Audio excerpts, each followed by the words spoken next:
It came.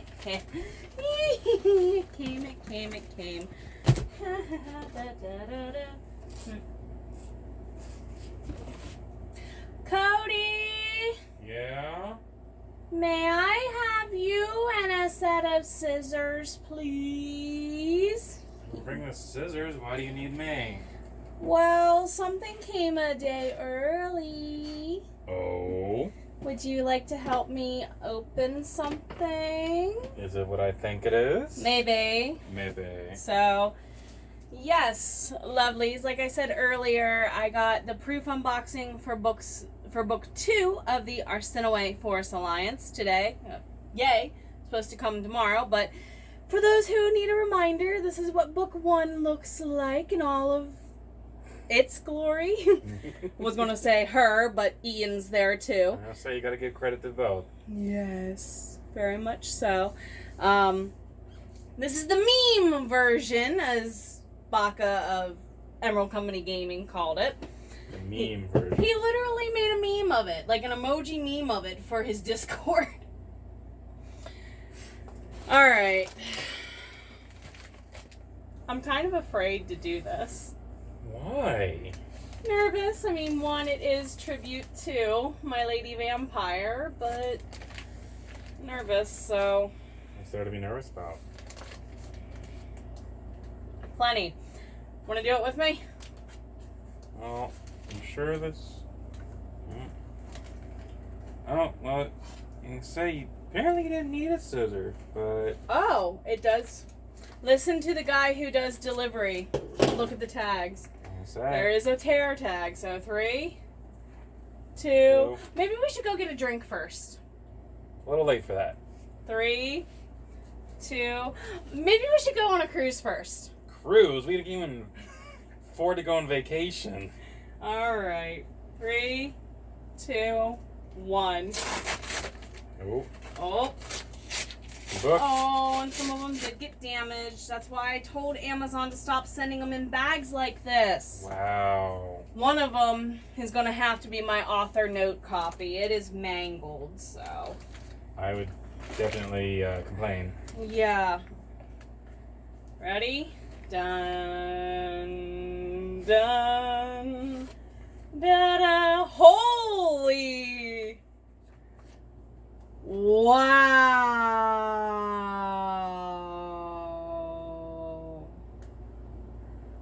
Suntroa! Definitely impressive in the physical. Suntroa!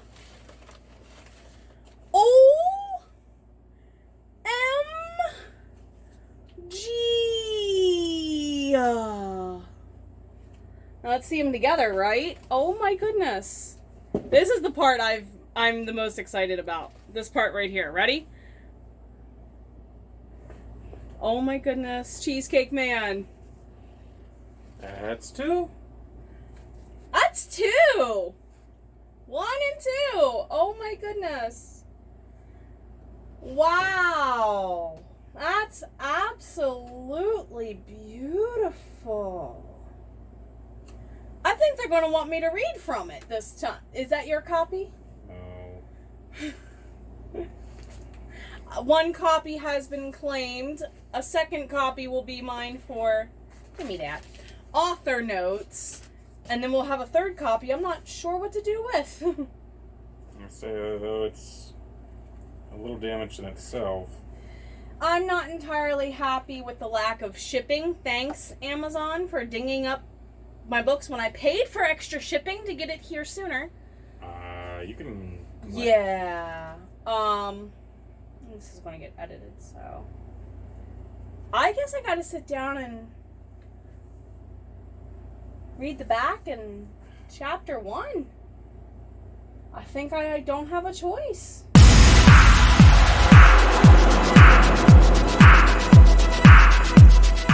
So after a little bit of off-screen tears, because, yeah, it finally hit that this is real.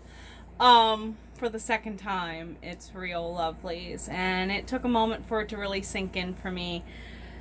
Humor aside, sarcasm aside, I'm glad I did this. I'm glad I didn't stop. there were multiple points where I probably would have clicked the delete button on everything for good. Not everyone who helped me start this book is still in my life, but the people who still are here, thank you for supporting me. And those who support me behind the scenes, before my eyes leak again, thank you, sincerely. Catherine Black, Suntroa, thank you both. Thank you. So, this is going to be book 2 of the Arsinoëphorus Alliance, bound by, not for resale, part 2, I guess is what Yubaka of Emerald Company Gaming might call it, bound by Oath and Heart. The main couple in this book does still include the through-line plot for Ian and Nephtyri from book 1, so make sure you read this now because it's already out, because this comes out very soon. Actually, the pre-order for this launches in 4 days, okay? So if you want to get a copy of this, read book 1 first, okay? It is going to be free in Kindle Unlimited, just like book 1. And I'm hoping to have signed copies of this book to go with this book on September 6th. I'm sorry, on September 5th, the day before this goes live everywhere else. So I'll have it at my in-person signing for the Western Maryland Craft Beverage Festival is the plan. Hopefully Amazon doesn't mistreat it. Well, okay. Hopefully Amazon puts it in a box, not a bag. And then hopefully UPS doesn't mistreat it. They both might be getting phone calls, because I paid for expedited shipping to get it sooner. And I have one copy that, thank goodness I need an author copy for me to annotate. Yes, I'm one of those people. Don't at me.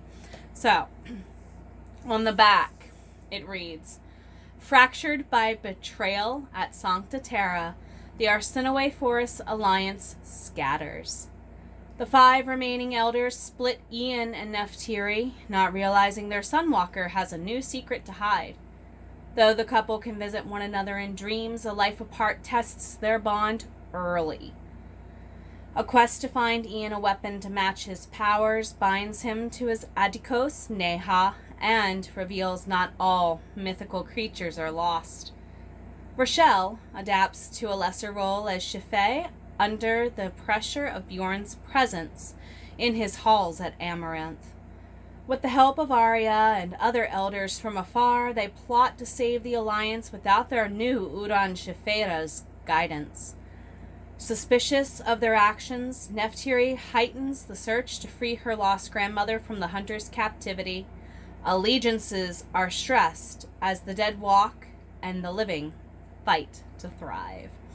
And I had to, of course, include on the back who did my cover and my editing. I know that might not be typical to do, but I had to make sure you guys got the shout outs you deserve. Again, Catherine Black, you put up with so much with me for the editing, and Suntroa, she's, my lady vampire's beautiful. Shakespeare looks amazing. I love how it feels. The colors look dark, but I'm okay with that. If you notice, book 1 has that matte dark finish to it as well. For me, it's a textile thing, so that's why I really wanted to keep the same feeling. And it just looks so good. So, the last time we did this, I was asked to go ahead and read the first chapter. I'll do that again. Even though I'm alone this time, I'll still do it again. Just to give you all a heads up, especially since other authors had noticed book 1 hasn't been updated for the newest edition yet. Book 2 does have on the inside at the front a codename index. I think this is going to help out a lot of people. Some of the higher level fighters, or warriors rather, for the Alliance, including Frey, Vovary, Gorgor, and other members of even the Winged Ones. They all have code names in the field. along with like Abraxas, who's Master Militant, and then all of the elders. It's just a safety thing, just like in modern military where they might have a code name they'll use. Same thing applies. All these code names are based on references, is what everyone will quickly see. For example, Bear, his code name is Abacus. It's harkening back to the fact that Corteth, Bear's creator, is a math teacher. So I really wanted to give that little real life tie in there. Of course, Mardigan's example, he's called Locksley. That goes right back to, tales of King Arthur and Robin Hood and archers and things. And Mardigan's a marksman and a bard, so it makes sense. So some of the names really, truly do make sense. The glossary is right next door. Yes, I moved it up. It does have new terms in it and has been reformatted. Originally, it was a table like this, but I decided to go ahead and make it a full list thanks to my editor's guidelines on how to format that. It is getting pretty long as far as dictionaries might go, or glossaries rather might go. But let's go ahead and jump into Chapter 1. Please forgive me, Bjorn. The die is cast, and you waited the results to land as you desired, Rochelle. You asked permission and sought forgiveness after knowing my answer in the first place. The werewolf chieftain glared into howling winds, his peridot eyes sweeping the night sky for the blizzard's pace. Traveling from Sancta Terra's ruins in Flanders to his hidden stronghold in Sweden's frozen mountains took longer than planned. He hoped to shelter in Amaranth's mountain halls as the second full moon passed. Unlike many members of his clan, he and his hound did not work in harmony. Risking another moon phase in the field meant souring their mood. Had his clan turned north with their smaller numbers alone, they wouldn't risk these early frosts and squalls. Rochelle and her vampire coven made daytime movement impossible. Fenrir's blessings ensured the Hunters' Guild kept off their backs. He adored living in the Baltic for its protection. Hunters hated Northern Europe's cold rivers and lacked the skill to navigate them. Madame Malice and her diminished brigand of merry misfits traversed from Denmark without issue. She dropped them to Sweden's shores and departed for Flanders with promises to return for correspondence and supplies as weather permitted. Once on land, Hatomi scouted and cleaned their tracks. The task took its toll in ankle-deep snow, yet she didn't complain. She worries too much about her new siblings. Bjorn addressed the crowd, meeting him for oncoming daylight in one of the caves surrounding Amaranth. Autumn afforded them longer nights than days, but they wouldn't endure the mountain through these stormy conditions without tarrying. Doing so would create crispy vampiric ash. Other problems existed due to those new siblings, especially the Scottish one. Ian came to them for a reason, and Bjorn hated training their newest sunwalker. No other Marina could wield lightning and thunder. Ignoring the potential behind controlling such magic would be a grave mistake. Bjorn relented to agree with Shakespeare. A deserved attempt should exist. Nobody who saw the human with Nephtyri could deny they belonged together. So Ian had to improve. She was a steadfast, calm harbor to mellow his hurricane of pride and determination.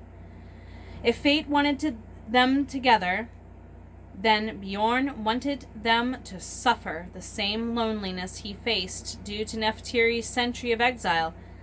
They did not deserve his blessing without being tested. Is it wise to stop here for the day? The storm isn't moving that fast. Rochelle's Norse accent ruffled him and Shakespeare, but for different reasons. While he wanted away from the ache of memory's persistence, her presence ripped across his chest. Since she left for Sancta Terra to play Nephtyri's regent and puppet for the Arsinoëphorus Alliance a century ago, Shakespeare refused to cooperate on a personal level. A wolf and their beast built a bond through taming. Both warrior and hound gave up when she refused to return. Sancta Terra's demise complicated their anger. Shakespeare's siding with Ian to find Rochelle after the final battle proved its allegiance. Bjorn loathed its choice to disobey. In the 29 years of silence between his last letter to Flanders and her begging his help earlier in the year, she never changed. She was still a gorgeous thorn in his paw. You are a beast in comparison to her dead betrothed. Ignoring me? Rochelle's voice stabbed as profoundly as his solitude. You're one to talk, he snarled, not looking at her. Wrapped in curved-tight armor, a feminine riding outfit, and thick cloaks, she was her own brand of fierce. He mastered the art of snubbing her for most of the trip. He wouldn't permit her under his skin so close to their destination. Diogo and a few others should have the anti-chasm warming with fires. The storm is coming in too fast. Anti-chasm? That silly word. Honestly, why not call it a checkpoint? We're not doing this. Perplexity colored her wind-burned face, and long eyelashes blinked over her gray-blue gaze. Doing what? Nagging me about what I do in my realm. You are a visitor here, Shifei. Act like one. And the chapter continues on, but I think I'm going to go ahead and stop there and just give you enough to want to read on yourselves. So, again, book 1 is already out. It's up on Amazon. You can get it as part of Kindle Unlimited. It is also for sale, of course, as an ebook for Kindle if you don't participate in that subscription. And you can get a paperback of it from Amazon. Or you can come this Saturday to Fort Ashby, West Virginia, if you're in the area, and get a signed copy of book 1 from me there. I'll have this for people to kind of flip through a little bit if they want to look at it and put pre-orders in person for that. If you purchase a copy of either in paper, just track me down at an in-person signing in the future and I'll gladly sign them at no charge. I tend to go to anime and gaming and whatnot conventions, and it blows my mind that some people will charge $100 just for you to stand there long enough to say hello and get a signature. I don't ever want to be one of those people. That's not fair. That's not the purpose of why I sign them. Notice I charge you 1 cent difference, and that's just so we don't have to deal with exchanging a penny. Because I don't like carrying around change. The Cheesecake Man, if he were here instead of downstairs making cheesecake at this point, would actually be able to tell you, yeah, she don't like to jingle when she walks. I like to be a silent ninja. Not nearly as good at it as Harumi, though. So, thank you everybody for joining me. Thank you for letting me gush over this as long as I have, and thank you for joining me in the future. I am a little over 13,000 words into book 3, and you're going to find out the full title and blurb to that when this book comes out on September the 6th. Now remember, this book also goes on pre-order in 4 days, okay? August 15th, 2021 is when that pre-order starts. Be looking out for things on my Facebook and my Instagram at Jenna the Soulwriter, of course. And I can't wait to keep on going on this journey. Thank you so much to everybody who keeps reminding me that this story needs written and that I shouldn't stop. So I'm going to sign off by telling you, your story is worth being written. Don't stop. Take better care of yourselves a little bit better each day, my lovelies. Thank you and have a good night.